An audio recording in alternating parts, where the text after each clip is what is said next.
always happens where you lose somebody, and this year it happens to be our quarterback, and the next guy's it's the next man up, and that's the way the Bison have been. And unfortunately, it's a guy that's been pretty dynamic in a position here that's so important at quarterback. That is Coach Chris Kleiman speaking to the breaking news yesterday that NDSU starting quarterback Carson Wentz will be out 6 to 8 weeks with a broken bone in his throwing wrist. So the big question is, backup quarterback Easton Stick ready to lead the Bison to victory? With us tonight for our Bison breakdown segment and the co-host of the Farmers Union Insurance Bison football pregame show, Beth Hool. Good to have you here. Thank you. It's a pleasure to be here. I think I had something added to my title. I know. It's kind of like, you're kind of a big deal. Kind of.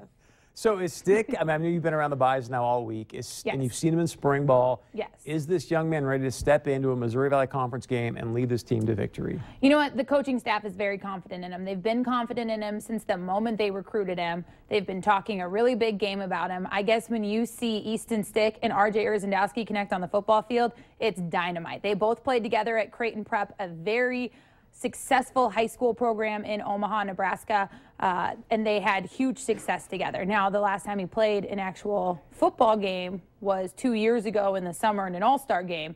But the coaches have raved about him.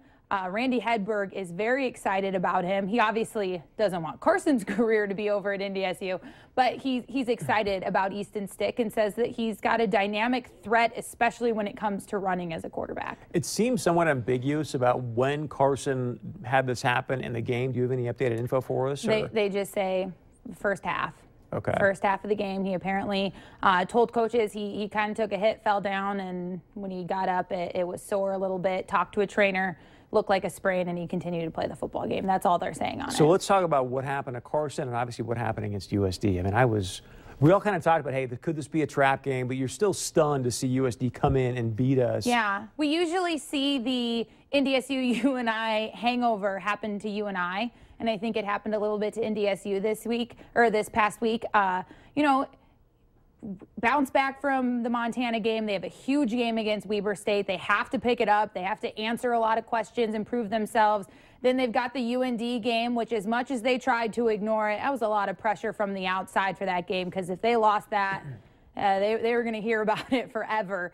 And then, you know, SDSU and then UNI, that's a lot of emotion to put on a really young football team. I think they had a bit of an emotional hangover, and I think they played a poor football game. All around? That's what I was going to say. I think so, too. All around. I think offensive line could have played better. They were, again, dealing with fresh injuries and another rotation and people kind of filling in different places. A lot of people still not 100% healthy from their previous issues. The running backs not really quite going anywhere because they've got a lot of injuries on that one. You know, Chase Morlock has a shoulder and an ankle that he's still recovering from a little bit. You know, you've got Lance Dunn has a hamstring issue. Everybody's got a little bit of an issue, and so everybody's limited in different ways. And then, of course, you know, the defense just has to step up. They have to find their rhythm. They've got to find some answers. Coach Kleiman saying this week, Monday's press conference, he said he personally went through film over the past several years about how they were able to stop these situations, how other teams are stopping people. He's sitting down in the film room himself, just throwing himself into it again, because, you know, he doesn't have a lot of experience, a lot of good film from last year to see these teams, because nobody ran at 53, of course. Well, and I think you have a great point about, you know, what you're referring to specifically, I think, is more that quarterback read option. I mean, I know Coach Kleiman also in the presser said, hey, the quarterback now that has the ability to run can cause a lot of problems for us. And I think we've seen that all year for NDSU. QB that can run, a decent running back, and a decent wide receiver has posed a lot of problems for this defense. And I bring this up because I want to share with you some clips from Indiana State and what they've got. And, oh, by the way, they put up 561 yards against Southern Illinois last week. So check this out. We talked about the quarterback read option. This is the Indiana State quarterback right here scooting down the sidelines. That doesn't look good for me for NDSU's defense. I mean, all I can say is I agree with you. I don't really know what else to say. I mean, I know I was at practice yesterday. They were working really hard. But, I mean, they're going to be tested and watch this the rest of the year. Here's the thing. There's film all week long. You're seeing this. This is exactly how a dime right there. That's exactly how South Dakota was. You know, they saw film. They saw NDSU's weakness.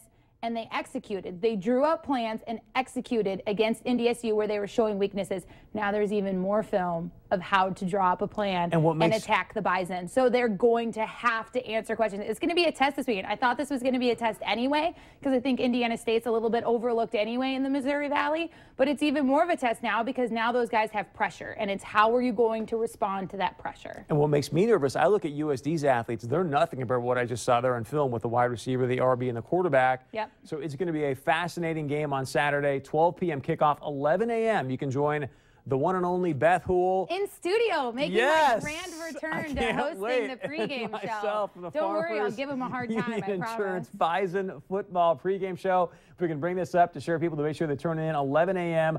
on KVLY for this phenomenal pregame show. We are going to have some film breakdown about what Beth's referring to specifically in the weaknesses, obviously in the Bison defense. So and most important, we're going to hear from Coach Kleiman the day of the game about the progress Easton has made. And Alex Egan will be asking him about some of this progress that this team has made, because there are a lot of questions to be answered this week. Yeah, but what do you think, Coach? Of course he's going to say, hey, Easton looks great. We've put in a great package. He looks awesome. I mean. Okay, fine. Are you saying don't tune in? Like what? No, he's going to ask the tough. He's going to ask what has Easton done to prove that he can lead this team at this point. And I think we'll find out. You have to ask. The best we can do is ask. But yeah, you're right. You're gonna have to watch. That game's on ESPN3 though. All right, stay with us. Highlights. A lot of people have questions about GMOs. We're going to talk about that in a great panel coming up next week that I'm going to help moderate. So stay with us. A couple of experts. We'll talk about that right after this.